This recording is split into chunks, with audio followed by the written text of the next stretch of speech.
मेरा खाना ग्लूकोज रखता है, एक ऐसी ईंधन जो मेरी जिस्म के खरबों सेहतमंद सेल्स को तवानाई फराहम करती है।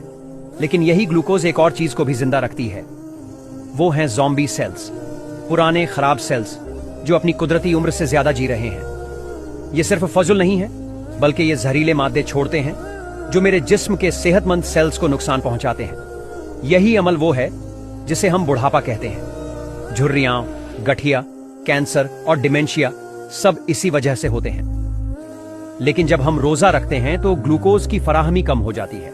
इसका मतलब है कि ज़ॉम्बी सेल्स का भी तवानाई का जरिया खत्म हो जाता है। वो आहिस्ता आहिस्ता कमजोर होते हैं और आखिरकार खत्म हो जाते हैं। और यही वो हकीकत है जिसे जापानी साइंटिस्ट योशिनोरी ओसुमी ने 2016 में नोबेल इनाम जीतने के बाद दुनिया के सामने पेश किया। एक ऐसा अमल जो हमारा जिस्म कुदरती तौर पर अंजाम देता है, जिसे ऑटोफेजी कहते हैं। ऑटोफेजी का मतलब है कि हमारा जिस्म पुराने कमजोर सेल्स को तोड़कर नए और मजबूत सेल्स बनाता है।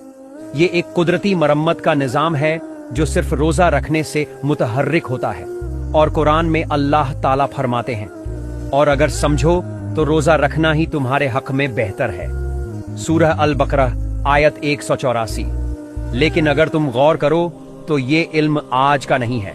इस्लाम ने 1400 साल पहले ही इस हकीकत को बयान कर दिया था। जब कोई शख्स रोजा रखता है तो न सिर्फ उसका ईमान मजबूत होता है, बल्कि उसकी सेहत भी बेहतर हो जाती है।